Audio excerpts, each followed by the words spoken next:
Dr. Sarah Bober, and I am a pediatric and prenatal chiropractor at Full Life Chiropractic in Lutz, and this is Dr. Enrico. Hello.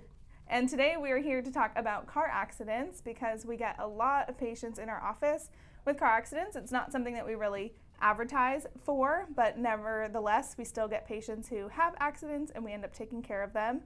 And there's a lot of things that you need to do when you're faced with a car accident, and a lot of people don't know what those are. So that's our goal today, is to shed some light on the right course of action for what to do when you're involved in a car accident, and also some things that people might not think about, because I'm a pediatric and prenatal chiropractor, and so I don't usually take care of people with just neck pain, back pain, simple chiropractic things. I'm usually taking care of them during their pregnancy or little kids for ear infections and other childhood stuff. And when I'm going through their health history, a lot of times I see that they've been in a car accident in the past and they've sought no care for it. And that people will say, oh, you know, that was a few years ago, that was 10 years ago, and we felt fine, it was okay. Yeah. But we know that causes massive issues. Huge. That's why we're doing the podcast. I mean, it was because we don't advertise for car accidents. You're never going to see a billboard with me and Sarah on it, call us for an injury. But people get into injuries all the time, and the things that they forget about is they think about themselves, they look at the kids in the background, they're like, I think the kids are okay, and that's our PSA today, is like, make sure everyone in a car gets checked after an accident. All accidents are stressful. Slips and falls, falling off the ladder, we see them all. We see the injuries as chiropractors all the time, but the mental and emotional stress that comes with a car accident is so rigid. It's people are so stressed from like the trauma, trying to figure out things with their insurance. Do I need a lawyer? What do I do? Do I go to the hospital? Do I not go to the hospital? So we're hoping that this podcast helps clarify some things. We have these in office. You may be listening to this in different parts of the country. That's okay. But in the office, we give away these what to do in a car accident, and it has the top 5 things on the back, and we're going to go through that together today. But we wanted to talk about stress, the emotional, special component of that. Yeah, I don't think people realize how those physical injuries cause massive dysfunction throughout the whole body. And so most chiropractors focus on the musculoskeletal system, regular aches and pains, and adjusting the spine in order to decrease pain. And that is a huge part of chiropractic, and we see a lot of great results for that in our office.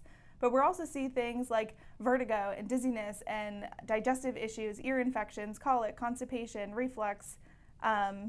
What are some other things that we see that can be traced back to? Yeah, acid reflux, you said, the heartburn that happens with it, the tiredness, the lack of sleep. Tension in the rib cage, like not being able to take a full deep breath. Yes. Yeah, there's different ways that the body will go out of alignment, and that can affect the nerves that coordinate the entire function of the body. And so in chiropractic, we call them the 3 T's. You have your physical trauma, emotional trauma, and chemical trauma. And those are received by your nervous system. And if they're not able to be regulated and adapted by the nervous system, it's going to create displacement of the joints, and that's going to affect that feedback loop between the brain and the body. And in a car accident, you have 2 of those. You have the physical injury, and you have the emotional stress. And so whether you are the driver, a passenger, or a little kid, you're going to be receiving that information. And if your body can't process it, it's going to create distortion, and it's going to cause symptoms down the road. Absolutely, yeah. And your kids are typically fine in fender benders and car accidents. It's amazing. The car seats, if you do them properly, they're in good shape. But they're left with the PTSD afterwards as well. And you may not notice it, but they're timid to get back into the car. They don't want to go on another car ride, especially right after an accident. Heck, you don't even want to get in the car and get back on the roads after an accident. So that's what this PSA is for, is that mental stress. But how does chiropractic tie into that? What can chiropractic do for PTSD or trauma? It does a lot. When you get people's nervous systems to calm down even a little bit, the first thing we notice is sleep. They just get a better night's sleep that night. So the sooner you get your kids checked afterwards, after an accident, the better. I tell people same day. Most of our patients, they know what to do. They get in a car accident. The most common is like, I just got in an accident yesterday, or I just got in an accident this morning. I get that a lot, and they know where to go, straight to the chiropractor. These are for you, for those of you that don't know what to do. Hopefully you share this video, or maybe you know somebody who's just been in a car accident, and you may be in Montana right now, I don't know, but refer them to the closest chiropractor that does this stuff. It's really going to help them. Yeah, and maybe we should talk about what people experience when they come into the office and what our initial visit and our exam is like, because we're really doing a full picture thing here. We talked about this physical stress piece, and how do you measure that? How do you know that somebody is under emotional stress that has really affected how their nervous system is functioning? And so we have these 3 pieces of technology that we use called the Insight system, and it measures heart rate variability, thermography, and EMG, which is measurement of the muscle contractions along your spine. And through these 3 key indicators, we're able to see how how your autonomic nervous system is functioning. And there's two main sides to that. You have your fight or flight stress response, and then you have your rest and digest system. And we're supposed to experience something stressful and then go back to a really calm state. If you look at your dog, they're hanging out in your living room, they see a squirrel, they go bananas, and then 10 minutes later they're taking a nap. We should be the same thing. But that does not happen because we get in a car accident and then we're running late for work and then the kids have to be somewhere and then you're fighting with your spouse or something happens in your family and then we're breathing in toxins through our air and our water and our food supply, and all of these things create this like massive toxic load that our bodies are under, and that shifts us into that fight or flight dominant state. And through these scans, we are able to measure how your body is adapting and where it is in this stress window, and whether you are adaptable and have gone back into that restful state or whether you're staying in that heightened state of stress response. Yeah, we actually measure it, and then we do a little bit of care and we measure it again to make sure that you're actually out of it, because people feel good after the adjustments fairly quickly. They sleep better, the pain goes down a little bit. So the biggest mistake people make is that they wait for pain. They're like, wait, am I okay? Is there going to be pain coming in? And the insurance companies know this. Even in Canada, it's the same rule, 14 days. So if you don't get checked within 14 days, all your benefits are waived from your auto policy. You still can use your health care and all that other stuff, but it's just funny to me that they have figured that out from the science and the literature, that after 14 days, that's where most people start to feel the tension or the headache or maybe some low back pain, and they're like, oh, was it from that accident? Was it from that fender bender? Mm-hmm. But by then, all your benefits are exhausted, they're gone, and Florida is a great state for personal injury because they allow, by law, up to $10,000 in medical coverage. That includes chiropractic for you.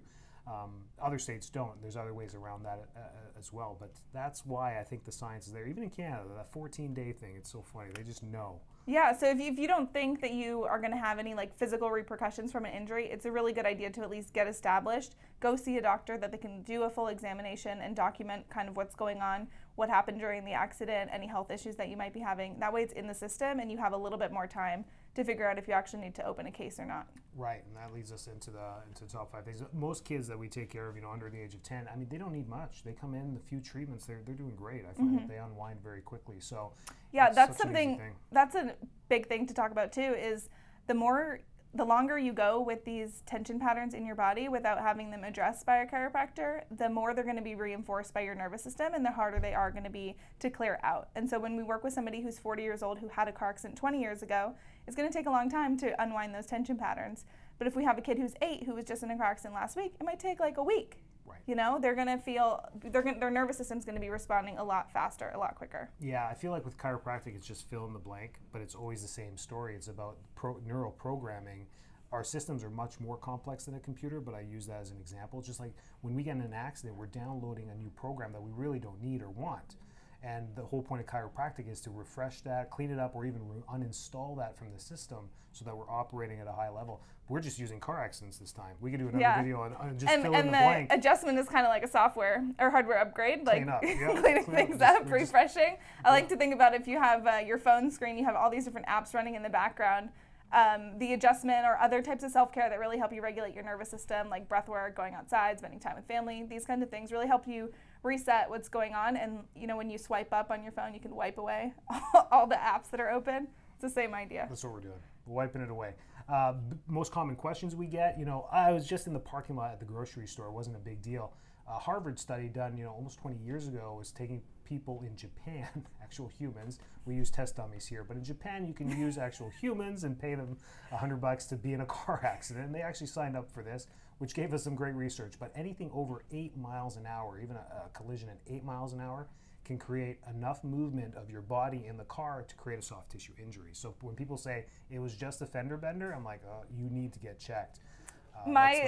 This is kind of a funny story. My siblings make fun of me about this all the time, but when I was in chiropractic school, I was home on vacation, and we went go-kart racing, and I got T-boned by one of my friends, and I was like, I gotta go get adjusted. I called my chiropractor. I went and got adjusted the same day.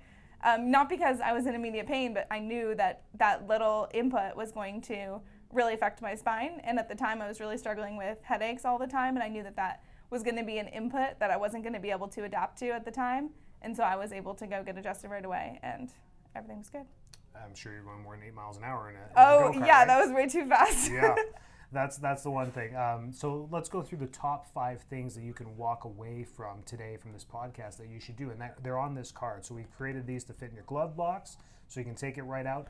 And when you're in an accident, emotions run high very quickly right away. So the first thing to do is just assess yourself and see if you need to call 911. I mean, if your arm is dangling and it's broken, please call 911.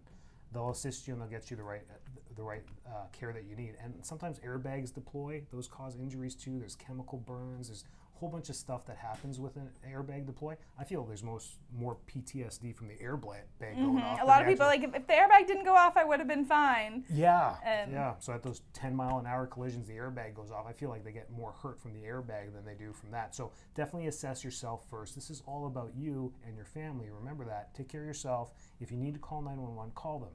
Don't let any other thoughts go through your head about your insurance. Is this going to be covered? It's there for you under state law, all 50 states across the United States. You call 911, it's covered under roadside laws that are created by the Department of Health and Transportation. So that's number 1. One part B is that if you're not in a lot of pain or you don't feel like you're massively injured, you don't feel like you need emergency services, it's still really important to get the accident documented. Yes. So you can either call like Florida Highway Patrol or call your local police station or just go there after the accident and make sure to get a police report. That way it has your information, the other driver, and you have documentation of what happened that day, because as the days go by and the weeks go by, or if you are in a case and the months go by, you're not going to remember exactly what happened, and your insurance company is really going to want to have that kind of documentation. Right. And then sometimes, in some cases, the police will be like, they're swamped, they've been a ton of calls at that time, and they'll say, is the car drivable? And you're like, yeah, it was a fender bender. Are you okay? You say, yeah. And they're like, we're not sending a deputy out right at this moment. It doesn't mean you have to sit there for 3 hours waiting for somebody. You can move on with your car, but just make sure you file that report. So that's number 1. Get that report done. Yeah.